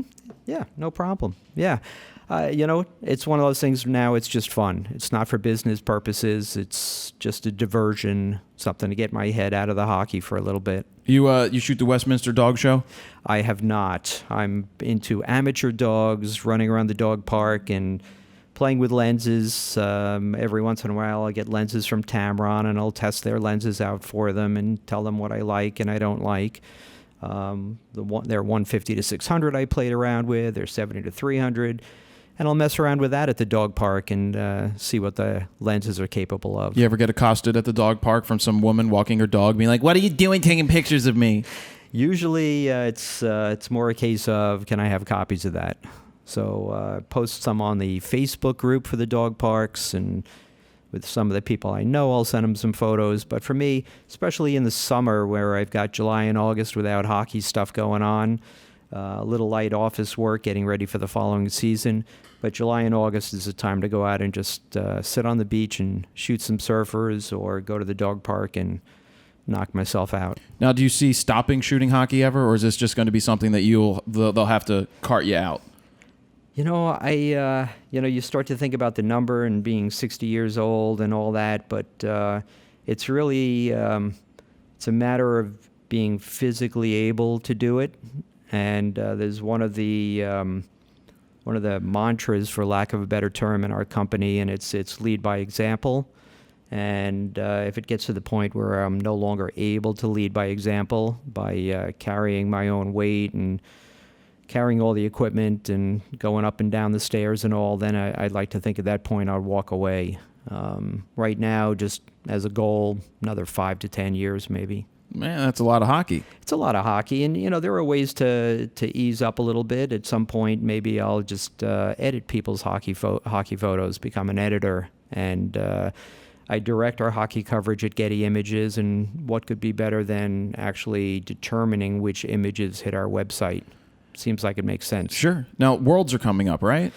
Yeah, the World Cup of Hockey in September will be in Toronto. Are the NHL players going to be involved? Yes, they will. That's going to be awesome again. It's going to be great. It's like a mini Olympics. It's better than the Olympics, yeah. I think. I loved World Cups in past years and Canada Cups in the 80, 84, 87, whatever years. I shot 2 of those 3 years. I can't remember which. World Cup was great in Montreal when U.S. beat Canada. I think that was 94, but I'm not good with the years. And this will be kind of interesting. It's all in Toronto, so you take a hotel room and you're there for 2 or 3 weeks, and you just go to the arena each day and you shoot great hockey. Does it get boring? Leaving the house in the middle of December for Islanders against Florida at times is a little rough, but I equate it to the golfer and I hate golf, and I hate golfers, I think. But golfers always say, it's that one shot that brings you back the next day. And with hockey, it's the same thing. I mean, you could be in the middle of a really shitty hockey game, and all of a sudden, like, all hell breaks loose, and you get shot after shot after shot. And you could go, I'll go through a first period and go, I don't have anything to transmit that makes any sense, that doesn't tell the story of the game, and you're feeling kind of depressed, and all of a sudden the coach yelled at everybody between periods, and second period everybody's on fire. Oh, so you like Tortorella games? Yeah. Tortorella, Mike Keenan. You think Keenan will ever find a spot behind the bench again? Well, he's in Russia. He's coaching in Russia? He's coaching in Russia, and he's doing pretty well from what I've heard. What's that sound like on the bench? Does he have a translator? I don't know how he communicates and how many of those guys speak English. I heard he's doing well. I think he signed a new contract recently. And look, for Tortorella, I said, why don't they just bring if they're bringing in Keenan, why don't they just bringing in Tortorella? Why don't they just bring Keenan back and go to the master himself? Exactly. We had Keenan here for years. Yeah. Years. Yeah. With Hextall and the Broad Street well, not the Broad Street Bullies, but all the Stanley. What was his name? I don't know. The Bruise Brothers. Oh boy, Dave Brown and Daryl Stanley and Berube. And Berube. The tough guys. I was with the Rangers as their team guy in '94 when they won the Stanley Cup, and Keenan was the guy there. Yeah. So I dealt with him pretty closely for a few years. Now, you run into issues ever? Coaches, players?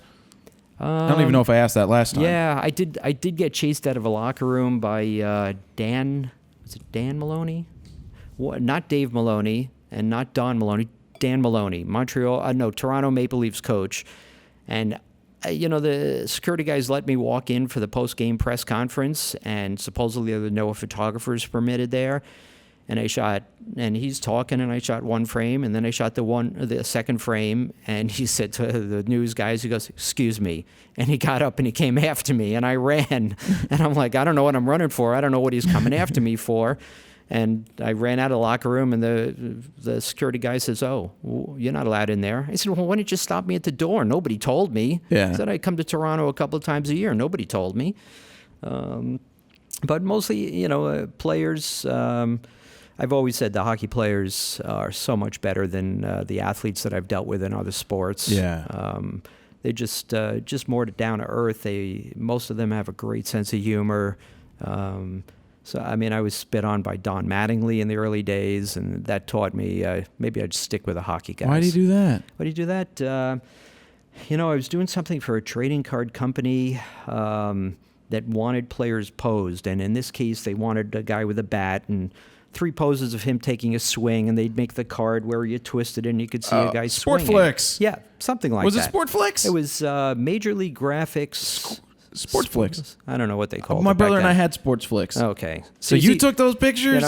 You put that shit together and somebody buys it. I mean, Yeah. that's what happens. And I had a letter from the Major League Baseball Players Association, and it was very brief, and I kind of showed it to him as he was standing there, and it's not warm-ups. What do they do in baseball? Pre-game stretching? Pre-game crap. And I showed him a letter, and I said, "I just need you in this pose. It's for Players Association." And he kind of looked at the letter, and he turned away, and he started to walk away, and he took 2 steps back and spit a wad of chewing tobacco on myself, on the letter, on my arm, on my shoe.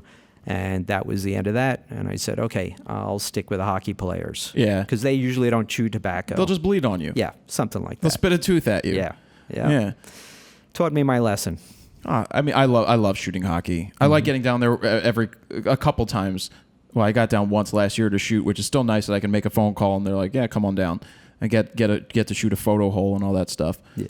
It's great. Yeah, I mean, the variety is great. During the NHL lockouts, that's really when I got involved in shooting more basketball and other things, including hurricanes, and working on the news desk for a while doing that. And the variety was good, but I know my strength, and my strength is hockey photography, and that's really what I know best, and that's what I'm going to stick with. Now, are you working on any kind of experimentation in shooting to change it up right now?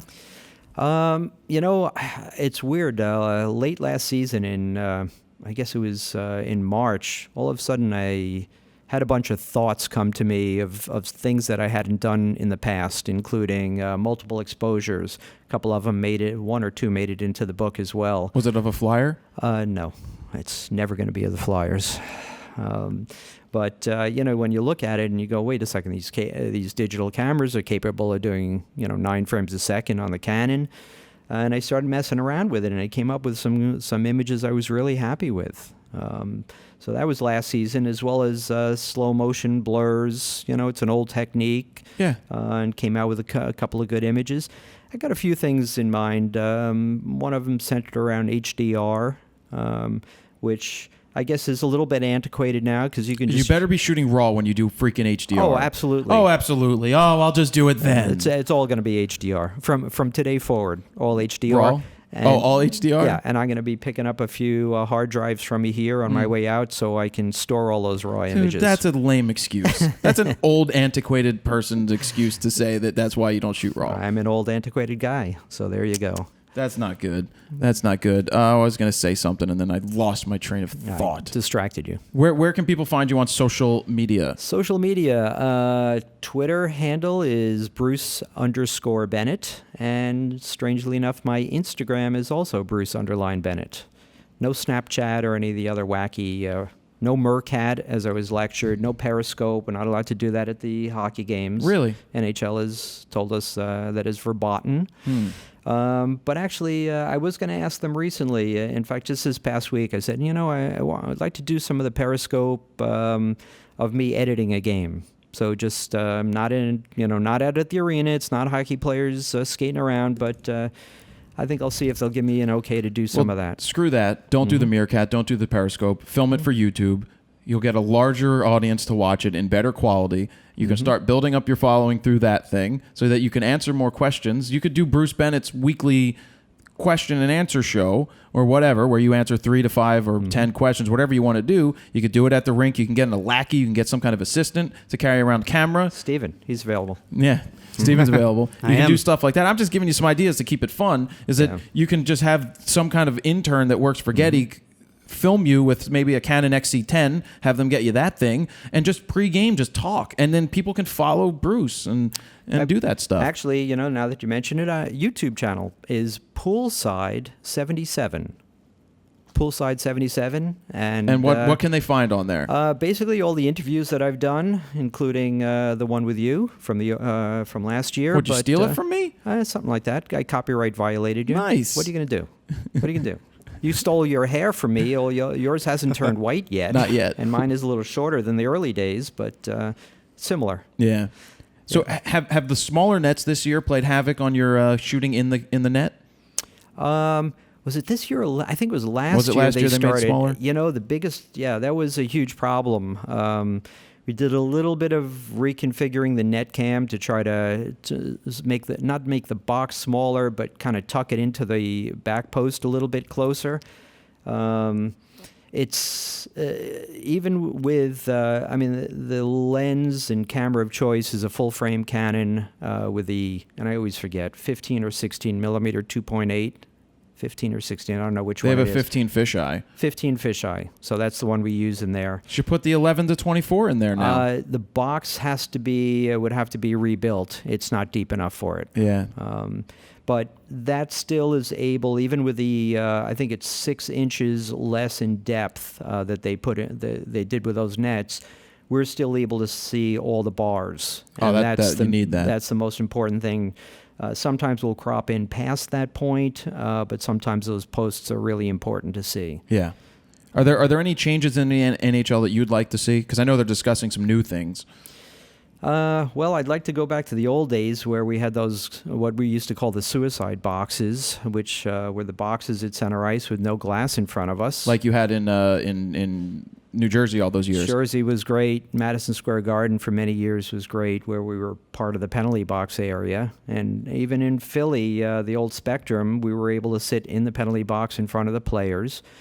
And those days have changed, and I understand why. Player safety and all, and trying to keep the puck in play. There are plenty of reasons. But trying to shoot this sport through a 4.5 inch by 5.5 inch hole in the corners of the arena is just, it's tough. And year after year, it seems like having photo positions and having the ability to cover the sport just gets hampered more and more. And to all the photographers' credit, these photographers, photojournalists and all, newspapers, wire services, they just become smarter and smarter at being able to capture the sport. Whether it's remote cameras or picking different photo positions, creating their own photo positions, they've done a great job at continuing to document the history of the sport, even though the photo opportunities are limited. Yeah. Well, I think we should get close to wrapping it up. Anything else you want to say about your book?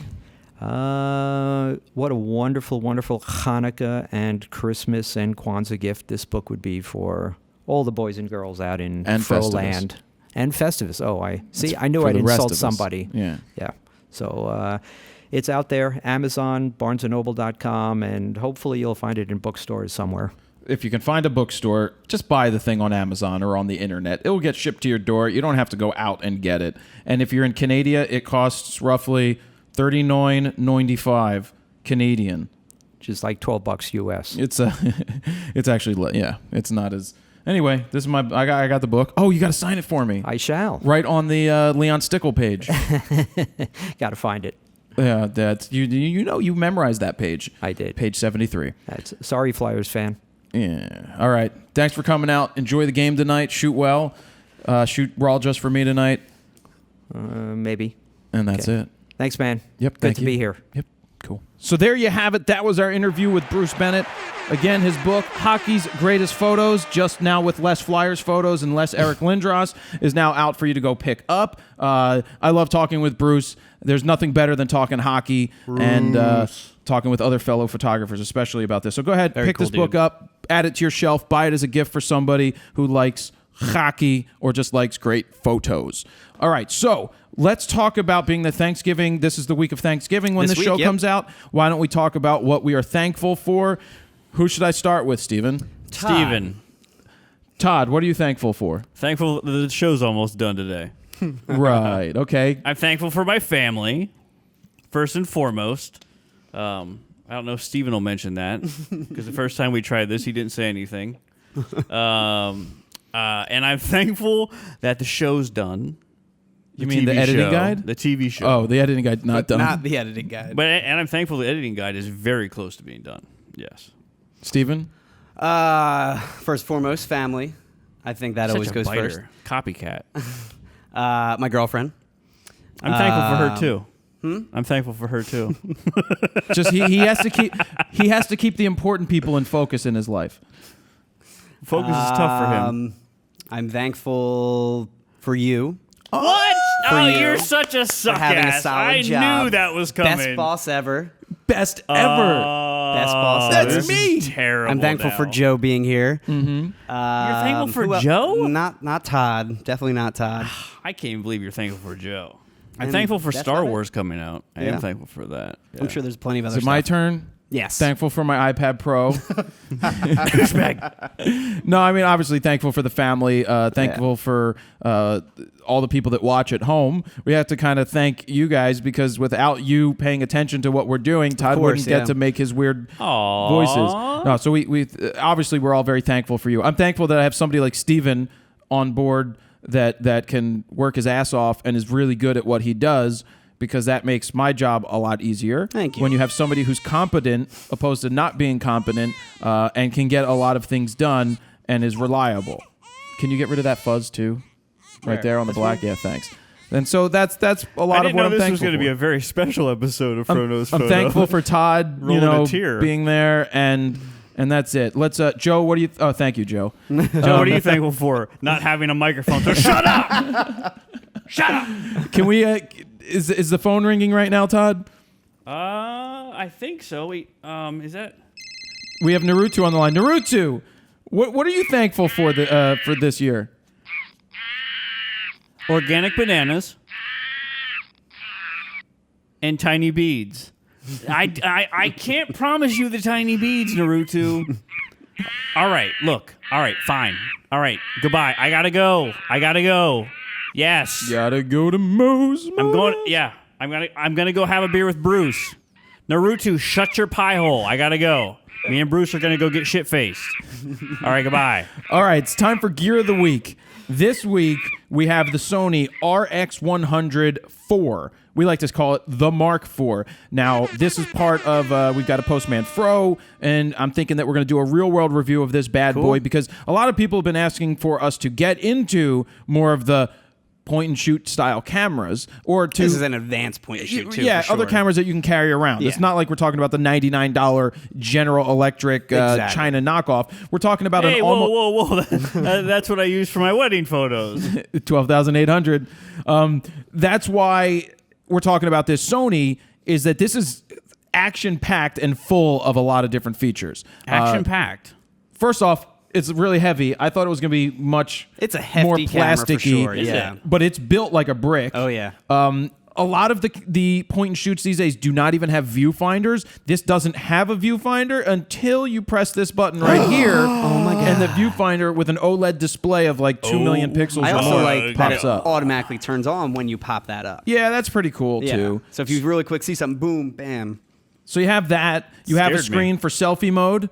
180 degree. Oh, I need tiltable that. So if you're screen. shooting need video that. or something, Yep. you're a vlogger. You see a lot of vloggers using a camera like this, Yeah. but I don't think it's Oh my just. God, that's the best camera ever. You have internal 4K recording. Yep. You can do 960 frames a second. You can see a we sample of tested that out. right here. Pretty cool.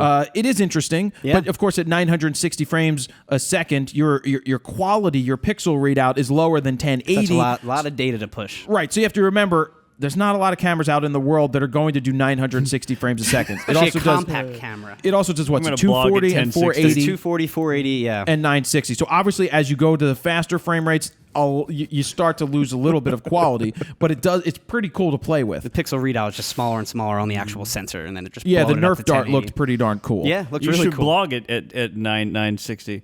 Yeah, you get 2 Dude, seconds. it wouldn't even be that. It's only 2 seconds of real time if you're in the high quality mode. So that, so really, go look up this camera. There's a lot of features about it. Offers a 24 to 70 equivalent zoom, 1.8 to 2.8. Yep. The only nice. thing, it's a 1-inch sensor, and they have some kind of stacked-y thing, and we're going to hopefully take it to New York to do a real-world review. It's got that 32,000th of a second Oh, shutter yeah. speed. 32,000th of Crazy. a second shutter speed. How do you say that again? 32,000. Not 1,000.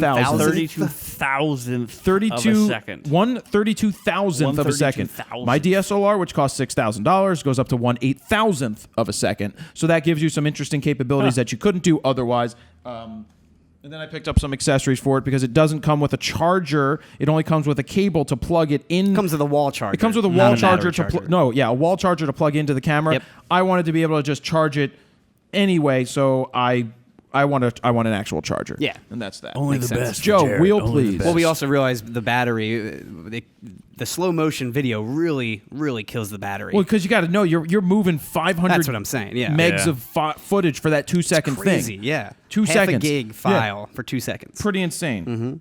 Where I just got rid of my notes. Warp Factor 7. All right, so it's time to spin the wheel of Fro, right? Yeah. So Sure. this week, what I did was Todd had We got the a new idea. Hoya sign? Oh, no. Didn't Oh, change. nice printout. Glad you got that printer. Yep. Beautiful. Awesome. Nice. Anyway, job. Todd was like, "Why don't we try to hashtag watch Fro Show?" Okay. And a bunch of people were using it, so I picked somebody who did that to go ahead and spin the wheel. Oh, cool. So we'll say who that is after we spin it. But if you do like the show, use the hashtag watch Fro Show and use the link to fronosphoto.com/show just to share it out with the people that you think would find it interesting, and they don't have to be into photography. Or share it to like random celebrities. That's what I would ask you to do. Share it with share it with like Bill Gates and like Barack Obama and send it to them. I want to see who can get the most famous reaction. That's good, Todd. That's good. We got It's to a come. huge show. Thank you for sending this to me. It's huge. So I now like his hair. it's time to spin the wheel, but let's is. talk about what's on the wheel. We got Borrow Lenses, a $250 gift card to Borrow Lenses, a Fronos photo prize. You win my face. Squarespace.com/fro. Videoblocks.com/go/fro. Lexar, the official card of Fronos Photo RAWtalk. Black Rapid. Rode microphones, the microphones that we use each and every week. Spin again, and the black hole. We'll figure out what that prize is One when day, it hits it. it'll get it. Adorama Picks, Fronos Photo Prize, Think Tank Photo. Get a nice bag from them. Audioblocks.com/go/fro. Lexar, Hoya. You got Hoya HD3. I should Oh my God. Jesus. It was a freaking Nerf gun. Unbelievable. That was good. That was good. We didn't do that 960 frames a second. You know what though? It wasn't my idea. That was Joe's Nice. idea. That was solid. That scared the crap out of me. Anyway, I was like, what is that? Rode microphone, ? And back to Borrow Lenses. It's time to spin the wheel. Are Let's we ready? spin it. We're ready. You know what? This spin that wheel thing that we do, spin that Yeah. wheel, like us doing it is silly. I feel like That's we the should point. set something up where people can send in their own voices saying it, and then we combine like hundreds of Fro listeners saying, spin that wheel. Oh, I kind of like that. Sure. So where can they It'll send be them? Where can they send it? Do we have to have like a special? Maybe we should get like a Gmail account. Well, if you have something, let us know because you could send us a link to Let's put it- download. let's Yeah, it. but how are they going to say it? All Because right, if all they right. don't say it the same way, it's going to be like, spin that- that. Spin Say that- it just blah, blah. like this. Say it just like this. Spin that wheel. Just like me. Okay. I Or wonder some variation, if but they say it like that, it would be timing great. wise, say it just like me. Yeah. But in and their then own send voice. it to the Well- email address that's on the screen right now. Okay, good one. How's that sound? I wonder, sounds good. You know, I wonder if somebody lands on a prize. Wonder if they win Bruce's new book. I wonder. We'll have to talk to We'll have to Bruce's. ask We'll him. have to That's a talk good to one. Bruce's publishers about PR that. guys, yeah. All right, here we go. So we're not doing it this week? Doing what? just did it. All right, do it again, both of you. Well, we got to do it this week. All right, you ready? Ready? Spin! Wheel. Round and round it goes. I spun it really, really hard. Really, really ridiculously good looking. Where is it going to stop? I don't know. It's still spinning. And it's going to be... Not it's the black going to hole. be... Uh-oh. It's going to be... Uh-oh.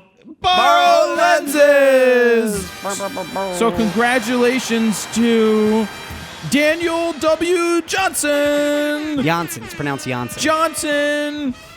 Congratulations, you have won a $250 in credit to borrow lenses. Nice. And maybe Bruce's book.